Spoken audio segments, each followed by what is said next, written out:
the healthcare plan. Trump, many years, said it was going to be available in 2 weeks. It's ready. It's being produced right now. We're just copying it off. The dog stole it, ate it, or whatever the case may be. But is it finally out?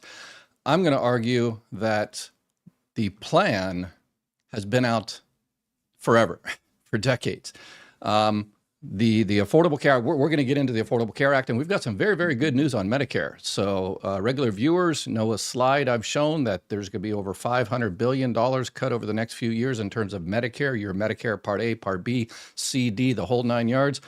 We've actually got some good news. They stuck something in at the last minute in the continuing resolution. Usually it's something pretty nasty. Well, they added some nasty stuff in there too, but it's actually good for Medicare. All right, but let's Medicaid, not so much. It's still $1 trillion. That's going to affect everybody, even if you're not on Medicaid, because there's going to be millions of people without health insurance that are going to go to the hospital, and they're not going to be able to pay, and the hospitals are going to get stuck with it. We're all going to get stuck with it. So the prices are going to go up. But in terms of the Affordable Care Act, they have tried over 70 times to repeal the Affordable Care Act. And so that's the plan, okay? The number one plan is to get rid of Obamacare, the Affordable Care Act marketplace insurance. And then people always says, okay, what's your replacement? What's the plan? And I have always argued that the plan is there is no plan. The lack of a plan is a plan. It's kind of like when you're talking with your friend, hey, what are you going to do this weekend? Oh, I'm going to cut the grass and change the oil in the car and do a little housework, whatever. And what's your plan this weekend? Oh, nothing. I don't have any plans. That's your plan, to not have any plan. So that is the plan for the replacement of the Affordable Care Act, to go back to how it was before the Affordable Care Act.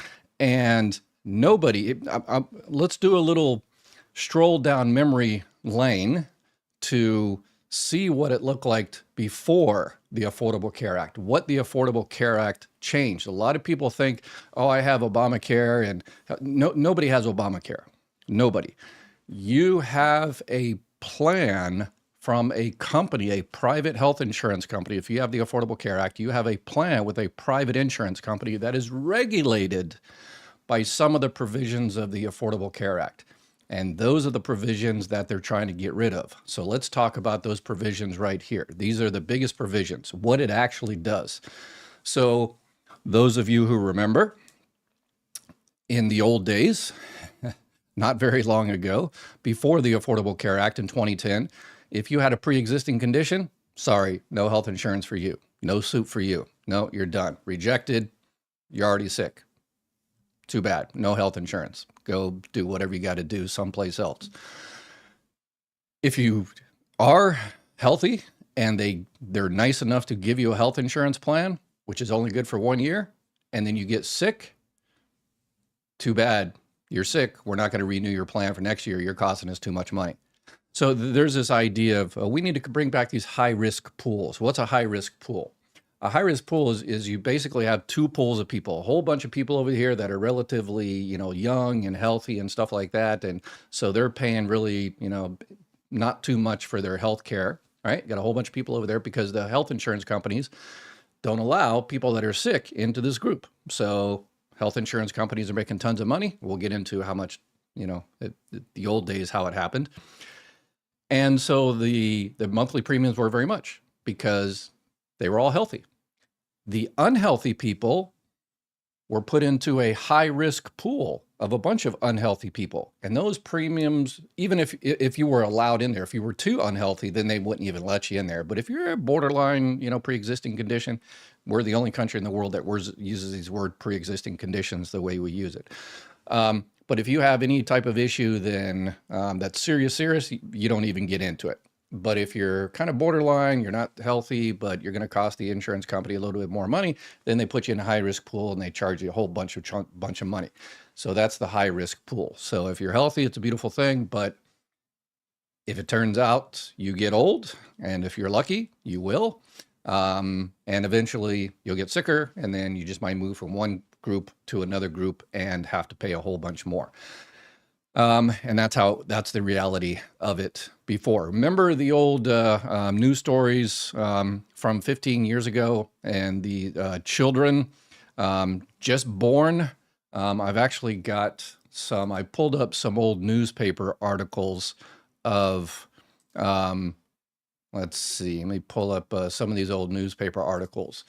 Um, this is from 2010. Newborn denied health insurance coverage days after life-saving heart surgery. So Houston Tracy, I don't know if anybody remembers Houston Tracy, a 12-day-old boy, not 12 years old, but 12 days, denied because of a pre-existing condition.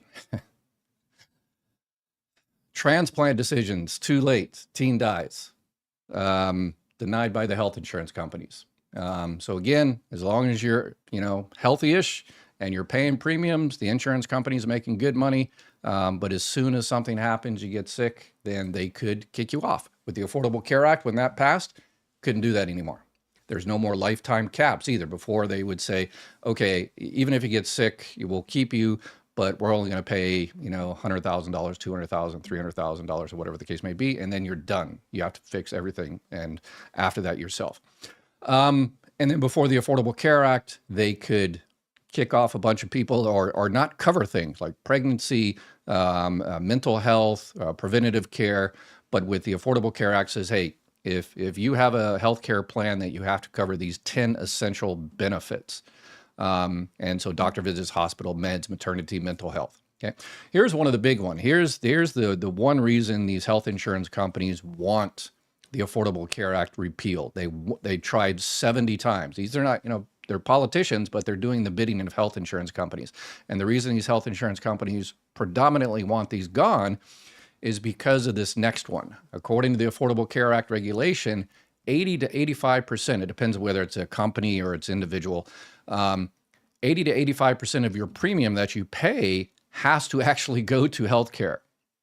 So if you're paying $850, or let's say you're paying $1,000, 850 of that actually has to go to healthcare, for you or whoever else in the pool.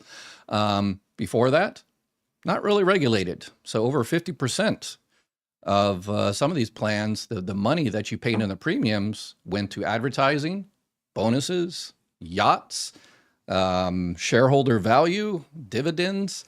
So 50% of what you paid didn't even go into healthcare. The Affordable Care Act says no. If you're going to have healthcare, then 80 to 85% of that money actually has to go into healthcare.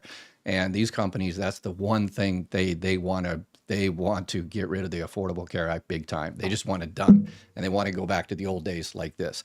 So because of that, if the company doesn't spend the required amount, the percentage, 80, 85%, then they have to refund that money. And since 2012, billions have been returned. If you've received a check from your health insurance company, type it in the comments and say, oh yeah, I got my check. That's where it comes from. It's because that health insurance company spent too much on, CEO bonuses or new yachts or whatever the case may be. So, and then we all know about they changed it. The young adults kids can stay on their parents' plan until 26. Another 3 million people covered because of that. Already talked about no lifetime or annual caps on essential benefits.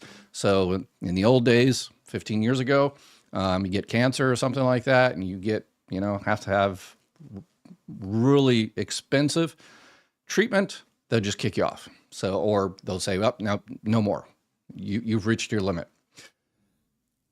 In terms of prices and how is all this going to pay? Well, insurance is a pooled risk. The more people you have in a pool, the larger the pool, the cheaper it is for everybody, right? That's why we have like Costco's and stuff like that, right? Bulk purchasing. So that's the Affordable Care Act. That's how it got prices down, was this kind of bulk purchasing where you've got a giant pool of people, each paying premiums. And if you got really sick people, no problem. You got a whole bunch of healthy people. Okay, so that's how it went. Until 2018, the previous Trump administration, they tried 70 times to get rid of the Affordable Care Act. They couldn't, so they pretty much hamstrung it. And how did they do that? They said, okay, no more individual mandate, freedom, right? Anyway, so no more individual mandate. Well, not technically, they just set it to zero. They couldn't get rid of the individual mandate because it was passed by Congress. So they just said, okay, the individual mandate is zero. Some states do have a mandate that you have it, but nationally they don't. So a lot of people that are healthy, young people, when you're young, you're indestructible, you'll live forever, so you don't get health insurance until you need it. So a lot of people just left.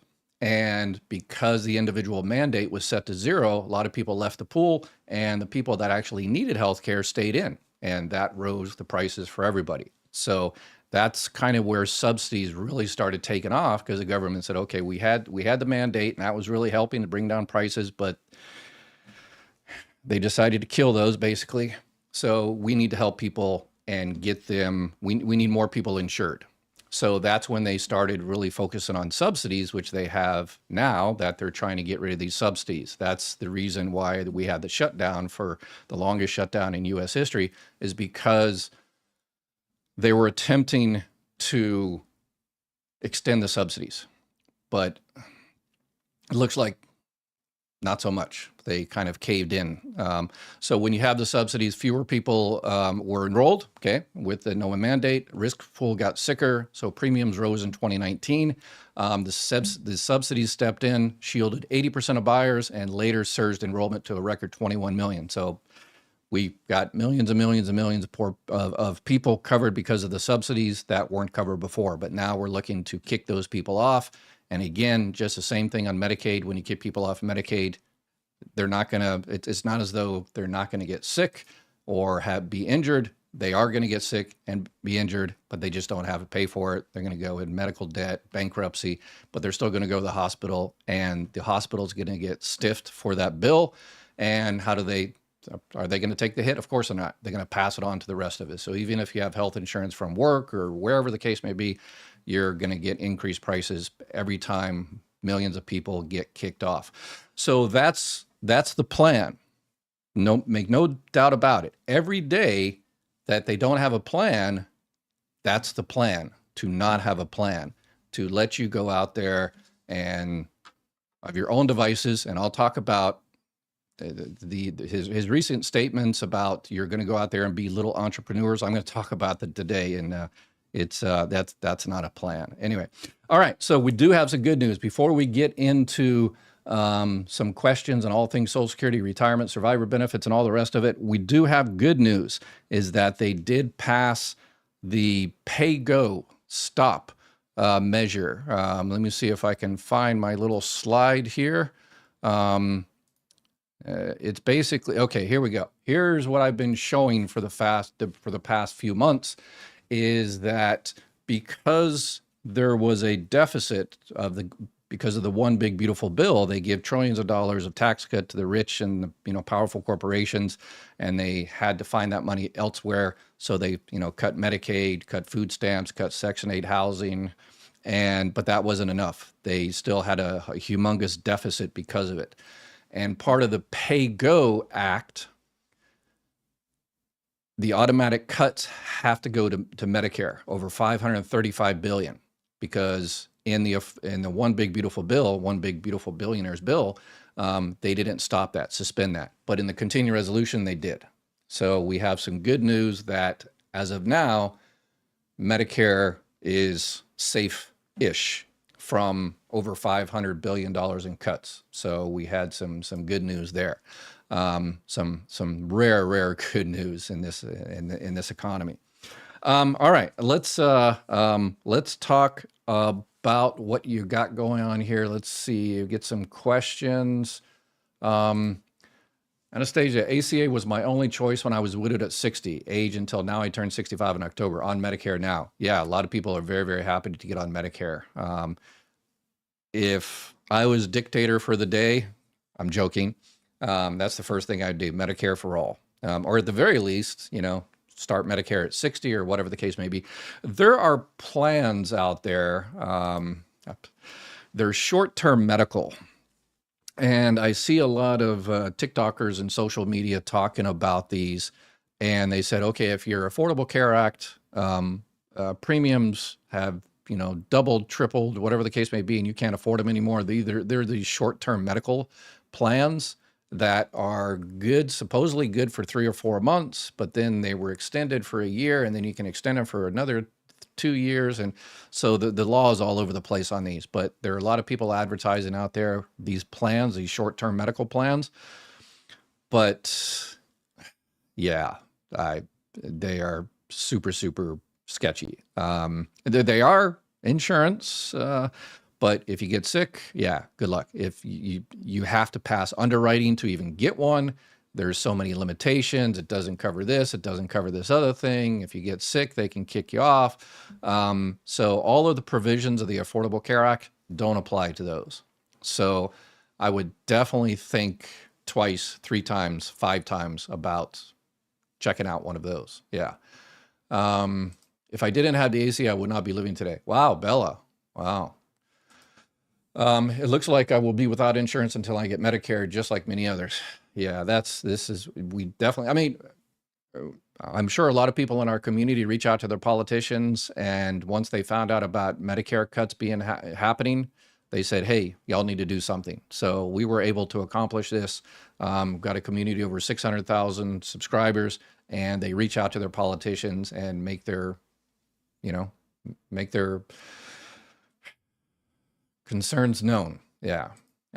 Keep smiling. I don't agree. Your premium should be more if you're sick. That's crazy. Yeah, again, the pooled risk, if you got a giant pool, then everybody's premium pretty much the same, because, you're healthy one day and the next day you're not. And your income didn't change. Actually, if you get sick, your income actually might go down because you're sick. So, yeah. Lokalani. When I was born, even as a turn, had no insurance, born with existing problems. Now on Medicare disability through SSA, otherwise would have no insurance. Yeah, so you have Medicare through disability. So if you're approved for disability benefits, you don't have to wait till you're 65 to get Medicare. If you're on Social Security, it has to be SSDI, Social Security Disability Insurance, not SSI. SSI is Supplemental Security Income, the welfare-based program Social Security administers. You do not get Medicare through SSI. But if you have SSDI, Social Security Disability Insurance, then after 24 months of being on SSDI, you're automatically enrolled in Medicare, Part A and Part B. So yeah, lucky for a lot of people. So if you're out there, you're losing your ACA and you've always been hesitant to, sign up for disability. All right. So let's segue into that. This is good. Let's talk about, for all those people, since there's probably a lot of people here joining us, new members, new people joining us. If you're losing your ACA, because it's just too much, and you're working part-time, and one of the reasons you're working part-time, you're working few hours, is because you're not able to because of a disability. So there's a lot of people out there that don't file for disability benefits because they don't know about it. They think, well, I'm working, and therefore you can work and collect disability benefits. So since we've got a bunch of new people here, let's go over that. All my regular viewers know all this stuff. They go out into the community and help people, and we've probably found billions of dollars for people through this channel, through this awesome community we have. Okay, so for those people that are worried about their health insurance, but also may be disabled, Social Security defines disability as the inability to work, and your disability has to last for 12 months or longer, okay? So a lot of people hear that definition, and they say, well, I am working and my disability hasn't lasted 12 months yet. Both of those are wrong. So, but Ed, you just said, yes, but okay, let's go through this. Inability to work. Social Security has this thing called SGA, substantial gainful activity. So when you go file for disability benefits, I've done this a million times. Well, exaggeration, probably a couple of 100,000 times over the few decades. People come in, file for disability benefits, and the first question you're basically asked is, are you currently working? And if you say yes, people say, well, I guess I'm not disabled and therefore I can't file. No, Social Security said, okay, no problem. All right. How much are you making? And if you say $1,621 per month, then they say, yeah, sorry, you're not disabled. Sorry, we can't. What about next year? Are you going to reduce your hours next year? Or are you going to, or excuse me, next month? Are you going to be under $1,620 next month? Oh yeah, I've made $2,000 this month, but I just stopped working yesterday. Okay, cool. We can't start your benefits. Your month of entitlement, we can't be this month, but we'll go ahead and take your application. And as you became disabled, your first month under your substantial gainful activity is next month. So that's what we'll put in for what's called the month of entitlement. And if you're blind, it's $2,700. Okay. All right. So you can work and file for disability benefits. You can work and receive disability benefits. Again, there's limitations. Okay, what about the 12-month thing? Here's a lot of people mess up about that one. There's so many people out there are sitting around there struggling to survive and not having health insurance and all the rest of it because they also heard about, oh, you have to be, your disability has to last for 12 months. So the 12-month thing is your disability has to last 12 months. So if you were in a terrible car accident yesterday and you think, okay, I have to wait 12 months from that car accident.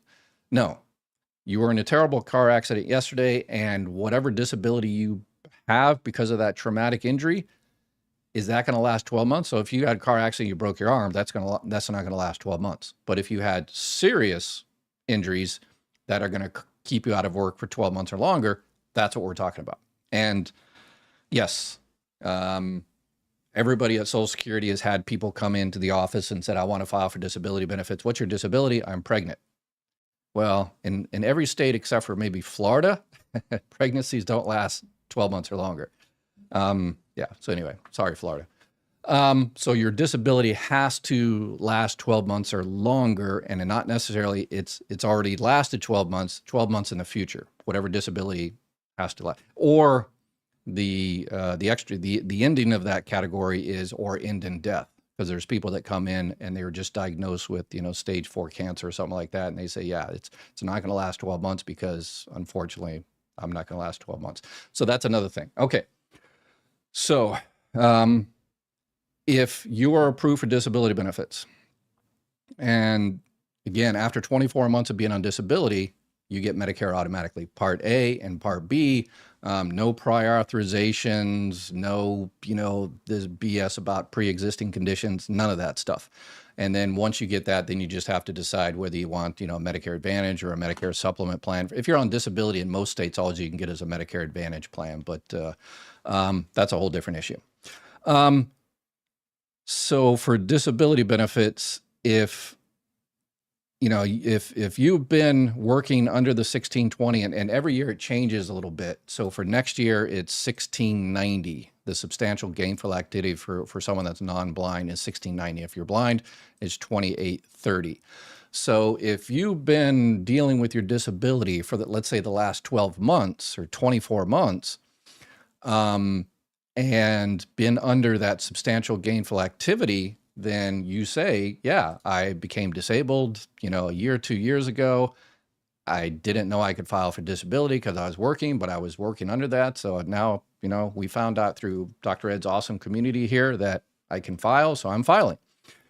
And if they decide, oh yeah, you've been disabled for 2 years, and they approve your benefits, the issue now is it takes forever to prove your benefits. So if you want to file for disability benefits, don't wait. Don't wait. Start the process. Start it immediately, because it's going to take 6 to 9 months at least, because Social Security politicians have really, pillaged Social Security and tried to make customer service terrible, which they're doing a phenomenal job. But if Social Security determines that you've been disabled for the last 2 years, then guess what? Your Medicare starts tomorrow, essentially, next month. So they give you that 2 years. So you've already been on disability for 2 years. So if you know anybody, so if this is not you, this is what our community does here for you new viewers. This is what our communities do here, is they don't sit there and listen to this information for them. They, obviously they do. They make sure they're getting all their benefits, but then they listen and they go out there and help their community. So that's what we do here. So welcome to our the best community on the internet. So I'm on SSDI, but work part-time. Can I apply for ACA so I can add my parents who don't work, even though I cannot get ACA for me?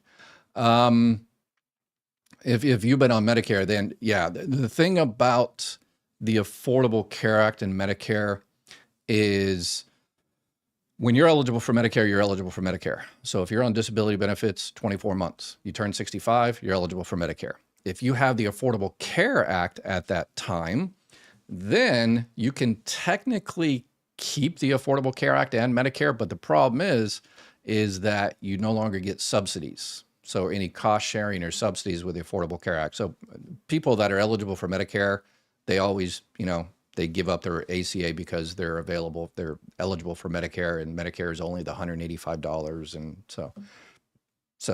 but so in your particular situation, I mean, if your parents don't work, I would probably, you need to talk to someone about your particular situation. I'm not sure whether you're receiving Medicare yourself, but if you're not receiving Medicare, you just started SSDI under the last 24 months, then yeah, you can get Affordable Care Act yourself. But yeah, once you get Medicare, then unfortunately. So, unbiased truth, got my food stamps. Okay, good deal, good deal. Remember the one big beautiful bill that changes a lot of this, and they're going to make people go through a lot more hoops. So we need to crowdsource this, and we need neighbors out there to help other neighbors. And that's why we built our website, 24help.org. So 24help.org, you can go in there. We just made our new version live the last few days. So, go in there, join the discussion on SNAP benefits there. And that way, if you do have a recertification in the future, you can go in there and ask questions, and other people there that are in a similar situation can help you out. Same thing with retirement benefits, same thing with disability, continuing disability reviews, all the rest of it. So this is a forum for people to go in there and help other people and get help themselves. So Leatherneck, hoorah. Simplified, Dr. Ed. I have FEHB and VA healthcare. Wife has FEHB, that's Federal Employee Health Benefits, so it's a retired federal employee. Champ VA and Medicare and college student FE. Is it advisable to drop FEHB next year and child graduate since I'm paying around $7? Yeah, you've got a lot going on there. If you have federal employee health benefits, unless you did your other private stint in the post office, then you don't necessarily have to get Part B.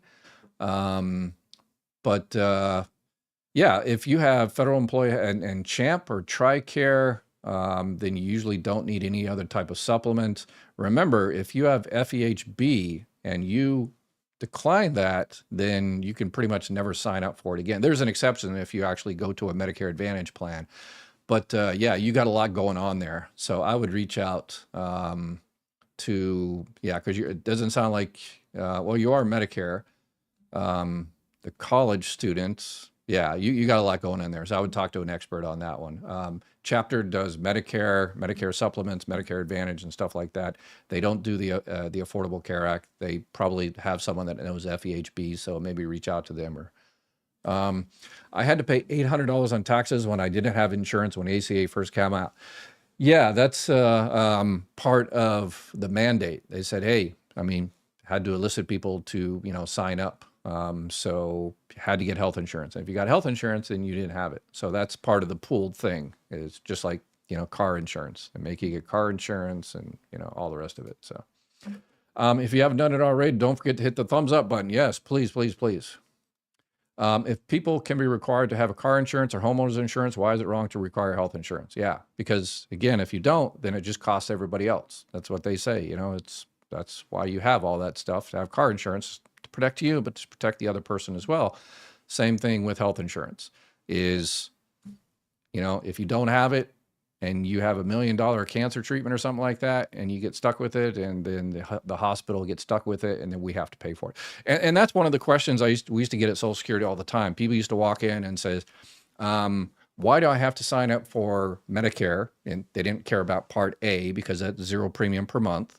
But they said, why do I have to pay $185 for Part B when I don't need health insurance? If you have health insurance from current work, yours or your spouse's, 20 or more employees in that health plan, then you don't have to sign up for Part B.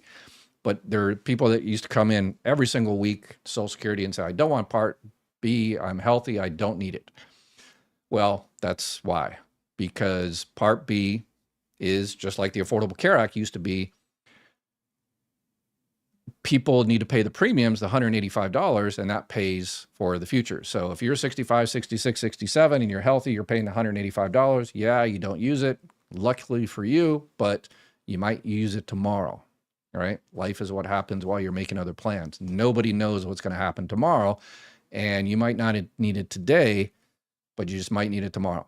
And the $185 is paying for people that do need it, that are in the hospital, which in the future, hopefully you won't be, but that's what insurance is. It's a pooled risk, just like all other insurance. So California doesn't require you to file taxes for very low income.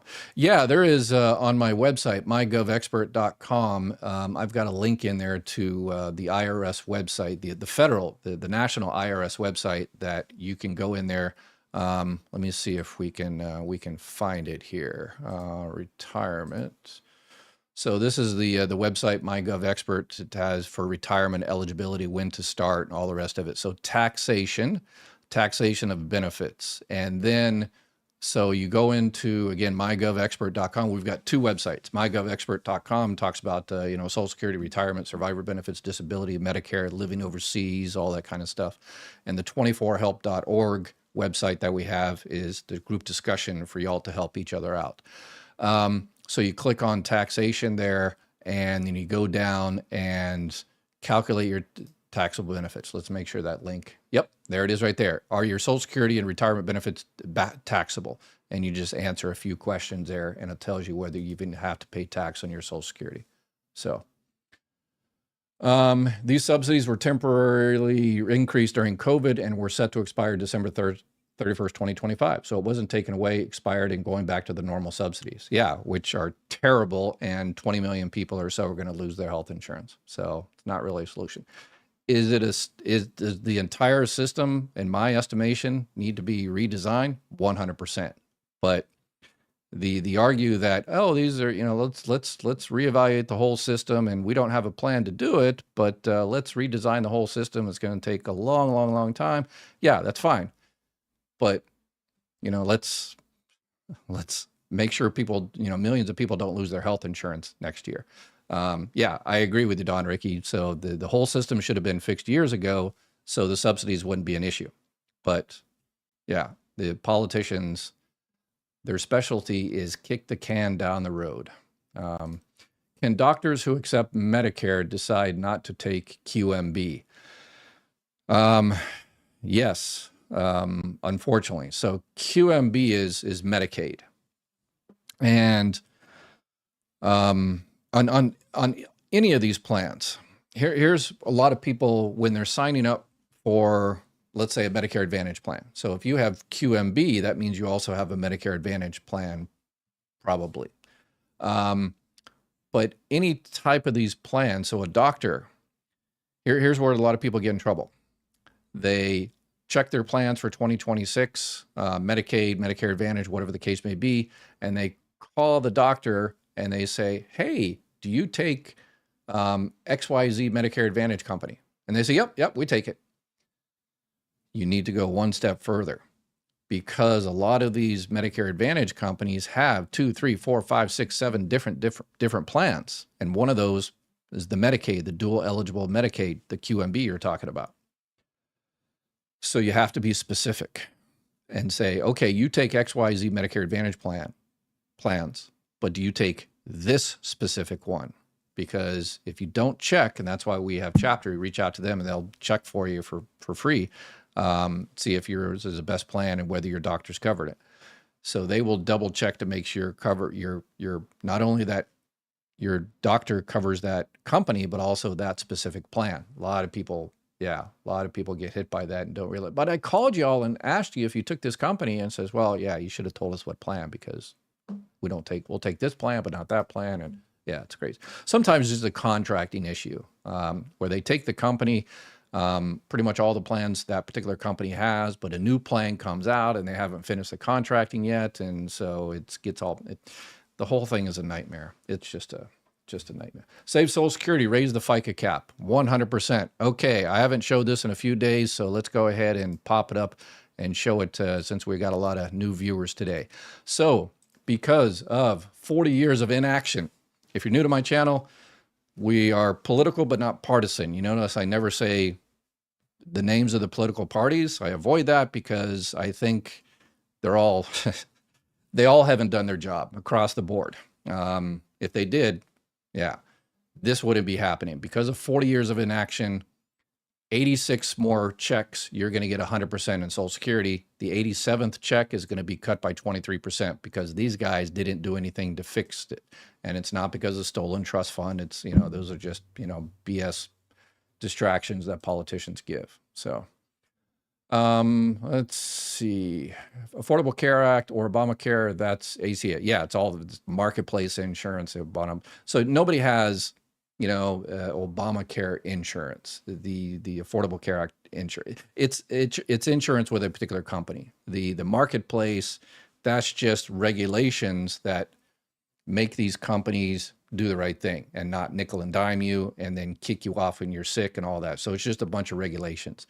So if we get rid of it, then who decides? The insurance companies decide. It's the Wild West and they can do whatever they want. So howdy, y'all. What's up? Let's see here. What will have to do for a disability redetermination? Okay. I've actually got a video question on that today. Some people sent in video questions we'll get to here in a second. But it depends whether it's, so there's two different types of redeterminations. Yeah, they're called continuing disability reviews. They're medical or work. So you've been working and and Social Security finds out you've been working and it may be over the substantial gainful activity or something, then you'll get a work CDR, continuing disability review. When you're approved your disability benefits, they put you on a cycle that said, okay, this person, because of this person's disability, they need to be reviewed every year, 3 years, 5 years, 7 years, whatever the case may be, to see if they're still disabled. So for that, they will send you the packet. And so if you haven't got it yet, don't sweat it until you actually get it, but make sure you join our community, the 24help.org, and go into the disability discussion group, go into the CDR discussion group, and more people are going to join. It's a brand new group. All of them are brand new. So get in there, get on the ground floor and start helping other people. Let's get into some video questions. I'll see if I can find, I think this is the one that has that one. Let's see if we have. Hello, my name is Marcia. I'm calling for my son. He received a re-eval in the mail. It states that it wants to be from October of 2023 to present. He is a disabled veteran who has had a operation on his brain, which removed part of his right front temporal lobe. He can work some, but does not work more than an hour and a half. He still seizures. I need to know how to get this paperwork filled out so that I can do it correctly. Okay, so yeah, so this is the actual paperwork, the CDR, which I always tell people don't stress about it until you actually get it, because you don't get it until you get it. It's a budgetary thing that yeah. So so you can go into my again the website disability and go into continuing reviews. And I've got tons and tons of questions. What is a CDR? When do we get it? How's it triggered? What are the forms? What all this kind of stuff. And there's a whole bunch of question and answers on there. So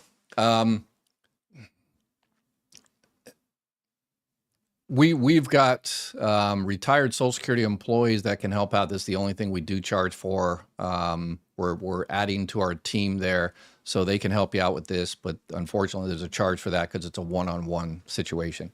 But you can also, I wouldn't call the Social Security Administration, because the CDRs, those continuing disability reviews, in terms of filling them out medically, those are going to be reviewed by the DDS. And if you call the local Social Security office, if you can even get in, because they're so short-staffed, yeah, they're not going to, be able to help you out with medical type questions. They just, They send out the packets, the CDRs, the continuing disability reviews, and then you fill them out and then you return them, and then they forward them up to DDS, which is the Disability Determination Service. It's a state agency that makes the medical determination. Those are the medical people up there. So the local Social Security people are not going to really be able to help you out too much with medical type questions. So just fill it out as best as you possibly can, make copies, send it to the Social Security office, and then forget about it. Because what I said, this is a budget type issue. Even if you send it in and they get it, if they don't have the budget for it, then they'll just basically shred it. But unfortunately now a lot more people are getting CDRs. So because the administration is trying to kick more people off of disability benefits, so they're increasing those without the staff to do everything right. So the whole thing is a nightmare. And that's how it's planned. So as I say, there's no plan is the plan. So chaos is the plan. So right now the plan is frustration and chaos, and they're doing a phenomenal job at that. But if they decide to go ahead and take your packet and send it to the DDS, Disability Determination Service, then that's the trick. Is once you find out it goes up there, then you just Google DDS, Disability Determination Services in your state, and you find the phone number.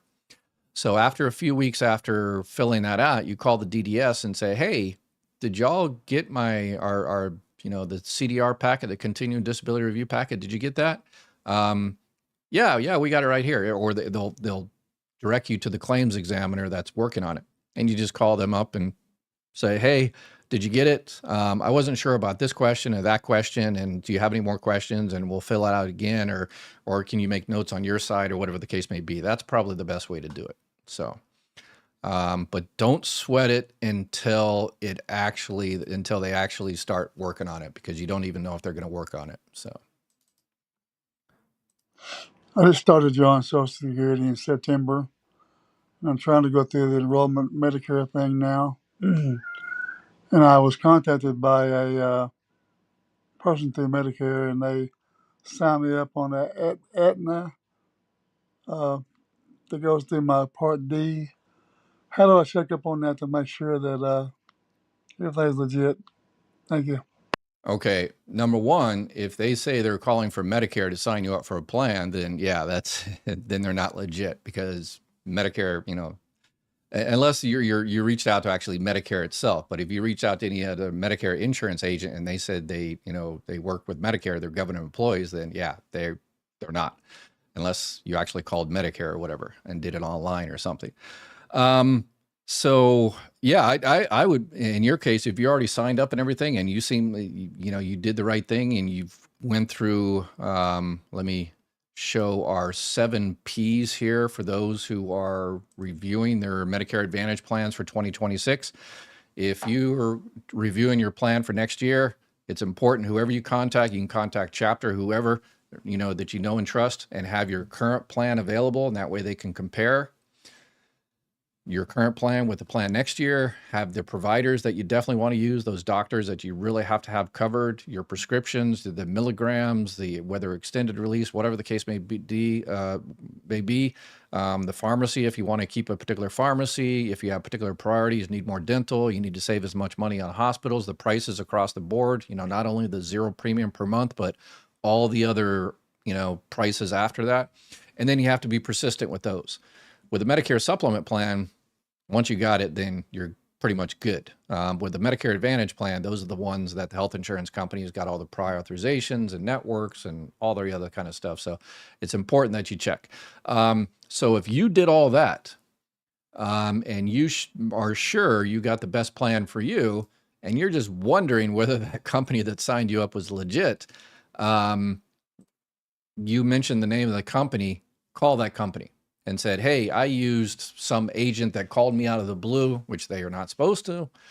And I just want to make sure that guy or gal did the right thing. So do you have me on the books? And do you have me with this particular plan? And if they say, yeah, everything is set, it's all done. Yeah, that person signed you up for the plan you think they signed you up for. So if that's the case, then you're good.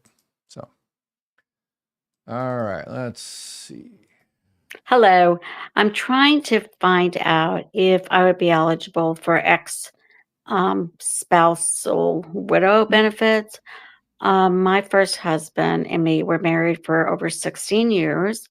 And then I got married again and was married to that spouse for 10 years. And I'm now married again, finally, to somebody good. I am collecting Social Security benefits.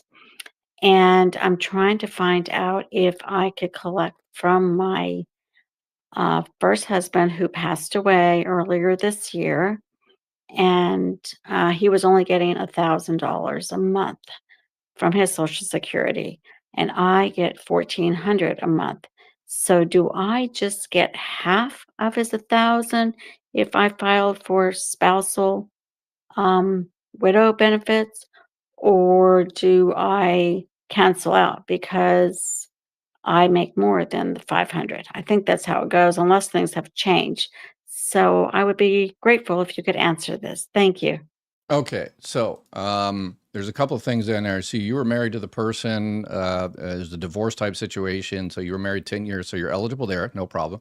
But you've remarried, not the second marriage. That doesn't matter because you're divorced from that person, but you're remarried again. If you were remarried before the age of 60, then yeah, you can't collect benefits on a former spouse, deceased spouse, because you were remarried. For surviving spouse benefits, you can collect benefits, continue to collect benefits off of a previous spouse if you remarried after the age of 60. But in your case, I'm not sure how old you are. But yeah, and it also looks like and the 50% is not an issue. That's if your previous spouse is still out there alive and kicking. For surviving spouses, you get up to the 100%, depending on your age and everything. So it looks like your benefit amount is more than his anyway. So you wouldn't get any more because your benefit amount now is more. And it sounds like you were married before the age of 60. So, all right.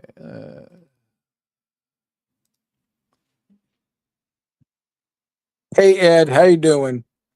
I am 66 and 10 months this December, but I have a job offer in January to work part-time. Now, will I be able to work and get the work credits through Social Security, or will my payment change? I mean, the amount I will receive. Okay, so in terms of work credits, it sounds like you're insured for Social Security, so you have the work credits, those 40 quarters of coverage that you need. So that doesn't sound like an issue.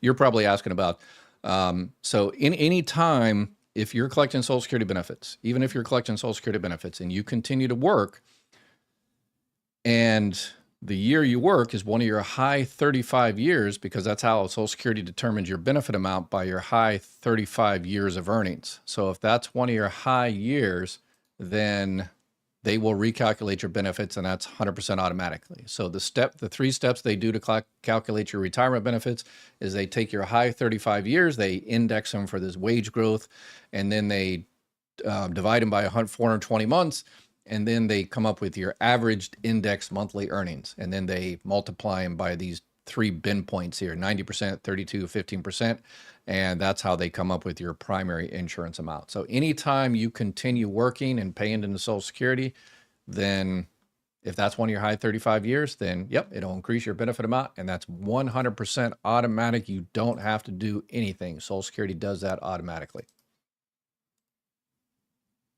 Hello, hi. I'm a disabled grandmother that has full custody of my two grandchildren.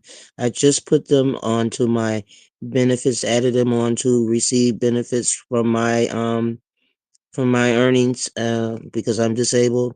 Okay, regular viewers, you probably saw a red flag there. Grandmother, taking care of grandchildren, has custody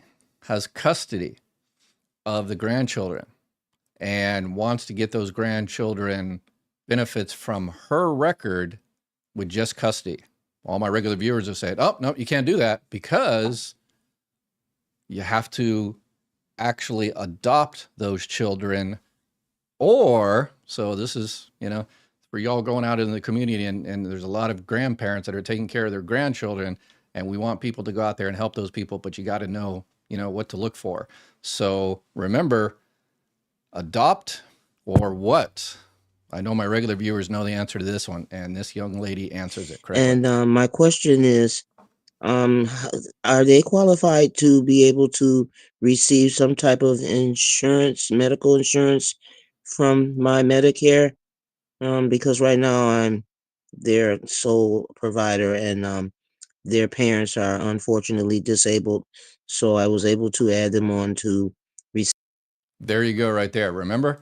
So a grandparent can file for benefits for their grandchildren if they're, taking care of them.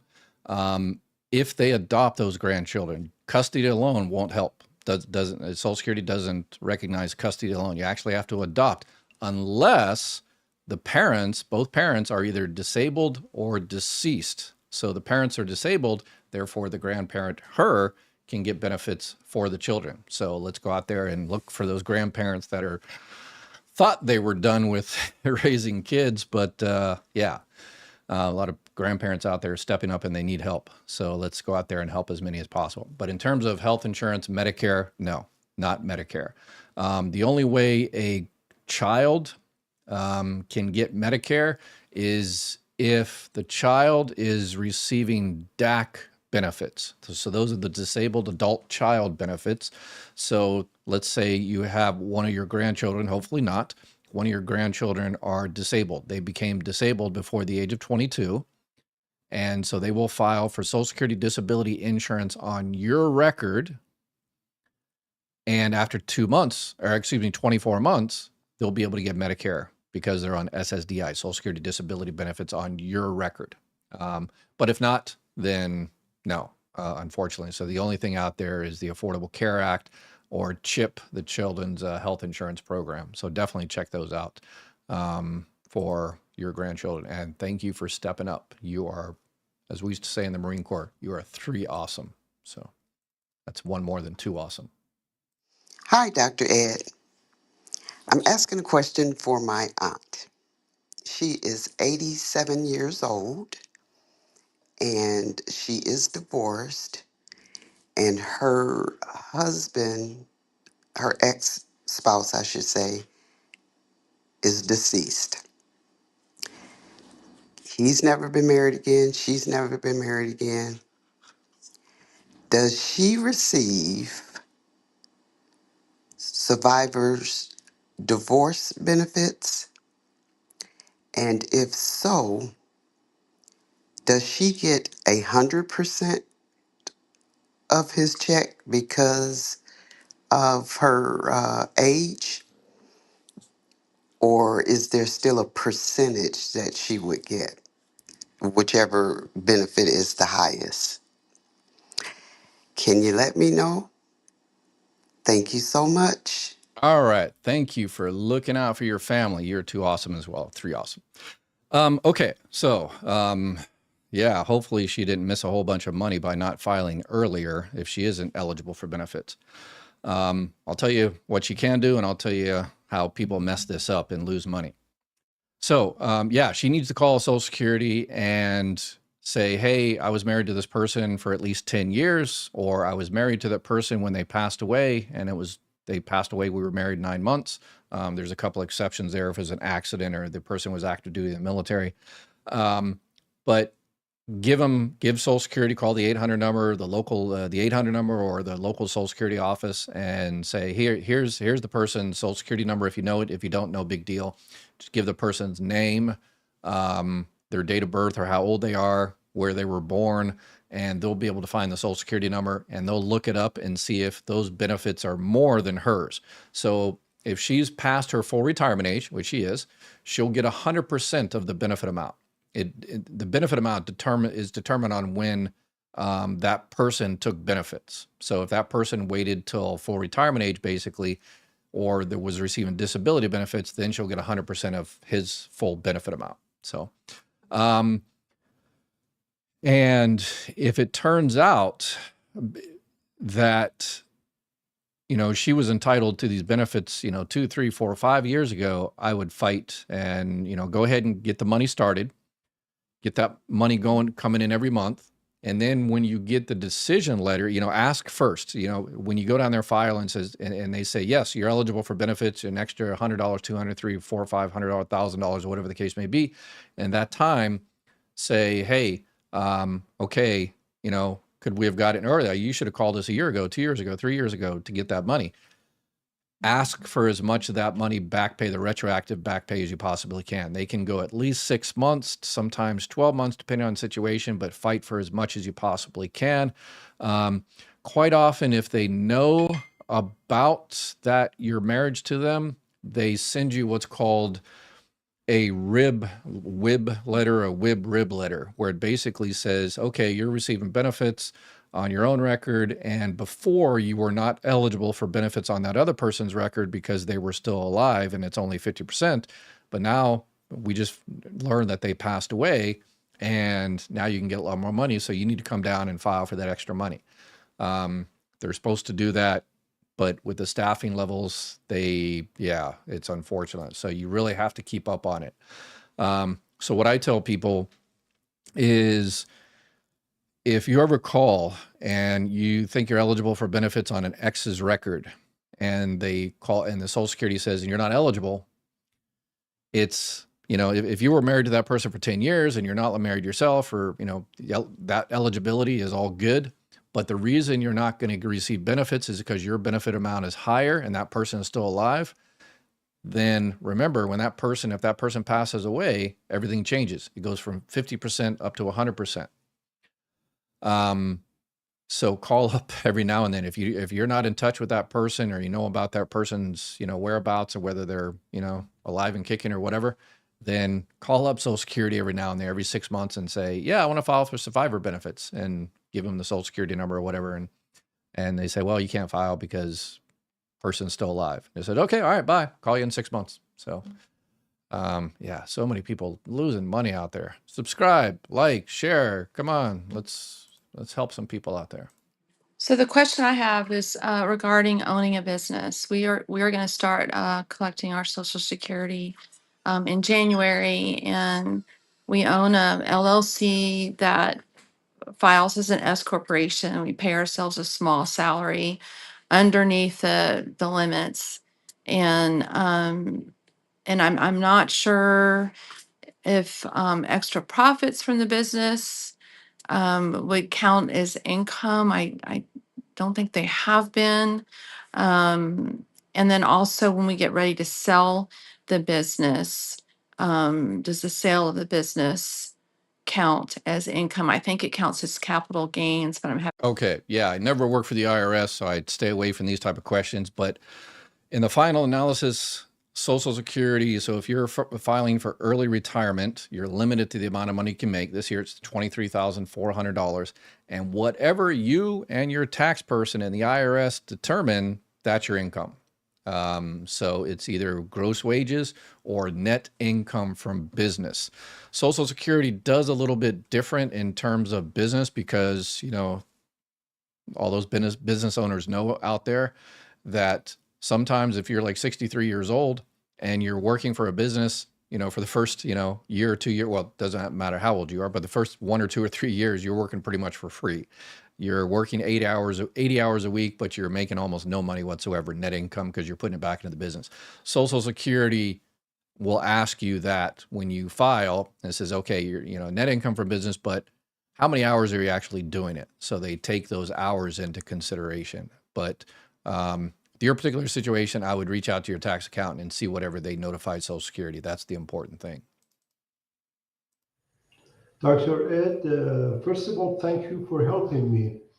Dr. Ed, I live in overseas, Iran, and for the past 20 years, I didn't file tax because of not enough income. I born in 1961, and I got my early retirement at the age of 62. I started about 2 years ago. my question is this: since I live in Iran, what should I do with my Medicare? Since I'm not using it, and since I'm not in the United States all the time, or probably I'm not going to be for a while. Please help me out with that question if it's possible for you. Okay, yeah. So this is a common question. I get a lot of people, expats, people that immigrate overseas, people that have a hard time living on Social Security in the United States, so they move over to the Philippines, Panama, Portugal. For some reason, I always pick the P countries. But anyway, so this is a very, very common question. They're getting their Social Security, but they're paying $185 for Medicare Part B. Don't know what it is next year. Don't think they've come out with it as of right now with the new Part B premium. But here's the situation. So if you're going to be over in Iran and you're never coming back, then yeah, get rid of the $185. Cancel it. Yeah. And then they'll have you sign a little form that says you understand that you will be penalized. So if you cancel it and then you end up coming back to the United States because, whoever you're homesick or you get sick or the political situation changes in a particular country, whatever the case may be, you end up coming back and you've canceled Part B. Number one, you can't reapply until the general enrollment period. Right now, we're in our annual enrollment period for Medicare Advantage and Part D. It's October 15th through December 7th. Some people are having a hard time getting a hold of Chapter. They're still crazy busy. The great thing about Chapter is they're really, really good at helping people throughout the year navigate the bureaucracy that is Medicare Advantage, fighting prior authorizations and finding doctors. Everybody wants to use Chapter so they can use them for the rest of the year. So they're having a hard time keeping up of enrolling people. But we have until December 7th. But if you've called Chapter a few times and still not able to get through, email me at ed@mygovexpert.com and I'll reach out to them. Make sure you include your phone number. Because they can't call you back until they confirm that you called them first. Unlike all those other Medicare insurance companies that call you 40 times a day and harass you, they're not supposed to. Chapter does it right. If they don't find your phone number in their system that you called them first, they can't call you. So make sure when you email me at ed@mygovexpert.com, you include your phone number so they can confirm. Okay, so the general enrollment period, January, February, March. So if you come back to the United States and you quit your Part B, you can re-enroll, but you can only do it January, February, March. If you do it in January, it starts February 1st. If you do February, it starts in March 1st. They changed that law about, 18 months ago. So they made it a little bit better. And you're going to get penalized. 10% for every 12 months you did not have health insurance. So if you didn't have health insurance from current work, it has to be creditable coverage. Your work or your spouse's work, and that employer had 20 or more employees, then you don't have to sign up for it. But if you didn't have creditable coverage, then you're going to get penalized 10%. 10% of what? 10% of the $185. So you'll pay an extra, $18.50 a month forever, ever, and ever. Well, more because it goes up a little bit every year. And then also there's a penalty for Part D. So you need to take that into consideration. So you need to think about your own situation and say, well, I only come back to the United States every now and then. I'm only there for a little bit. And so then I go back. Then, $185, that's, it's quite a bit of money over the years. So you really need to take your particular situation into account to see whether, it's advisable for you to go ahead and cancel Part B or keep it. So. All right, we are way over an hour. Let's get to, let me see if I can find some people I don't recognize. What is the limit I can make working and still receive Social Security benefits? I'm 69. Let me see, $1 billion? Will that work? $2 billion? Yeah, you're past your full retirement age, so you can make as much as you want. There's no negative effects on your Social Security retirement benefits or disability benefits because you're not receiving disability because you're past your full retirement age. The only thing if you make $1 billion, then you're going to pay a little bit extra for your Part B premium and your Part D premium. It's called IRMA. But in terms of Social Security, no negative effects whatsoever. So $1 billion. Heather, hey, Ed, keep up the good work. Love your air plant thingy. Oh, okay. Yeah, my wife does my interior design there. So, yeah. I had a bare white wall for the longest time. And my wife said, you got to put something back there. Come on. Yeah. So, what are you going to do? Random, what we have here, folks, running this country is a bunch of, yeah. Let's show this little clip. Politicians, and this guy in particular, all right, let's watch this. Did call Leader Thune this morning. I want to say that he's a principled leader. I've enjoyed working with him. We've got a great working relationship and a good friendship. He's a trustworthy, honest broker. And that's why I was so surprised when we found out about that provision that was put in. Okay, so they stuck in the middle of the night a provision that gives $500,000, probably $1 million or more, to 8 particular senators because of subpoenas, FBI, January 6th, yada, yada, yada. But yeah, they stuck this in so where they get these 8 senators can get a nice little payday. And Mike Johnson is clutching his pearls, but let's see if you can point out what is very interesting, what he says. In our clean CR at the last moment. I'm just be honest, I'm very transparent with you all. I was very angry about it. I was. And a lot of my members called me and said, did you know about it? We had no idea. That was dropped in at the last minute.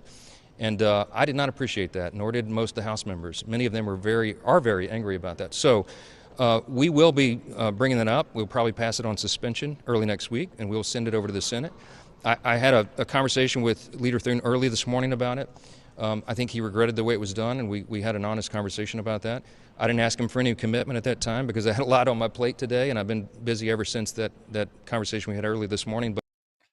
So he gives the same answer all the time. Oh, did you hear about that? Oh, I've been really, really busy. What about this? Oh, I've got a lot on my plate. I've been really busy. I don't know about this. I don't know about that. And so this is the same thing. It's like, so it took him, what, a minute? This is about 55 seconds, this press conference. He had time for that. I think the press conference lasted a lot longer, but he didn't have 15 seconds to ask the senator, do you promise you're going to pull that out? Oh, I didn't get a promise from him because I was really, really busy. You were on the phone with him, and it takes you an extra, 15 seconds to ask, do you promise to pull that out? Yes or no? I mean, it takes 15 seconds, but he was too busy, and so therefore he didn't ask them to promise to take that out. And so these 8 senators are going to get a nice little payday at our expense. So it's come on, politicians. They think we're really, really dumb. So, all right, that's it for today. Please help each other out. Please, please, please take care of each other. I'll be back again tomorrow, and we'll talk about some more stuff, and then I'll answer as many questions as I possibly can. Y'all take care. Have a beautiful night, and we'll see you then. Bye-bye.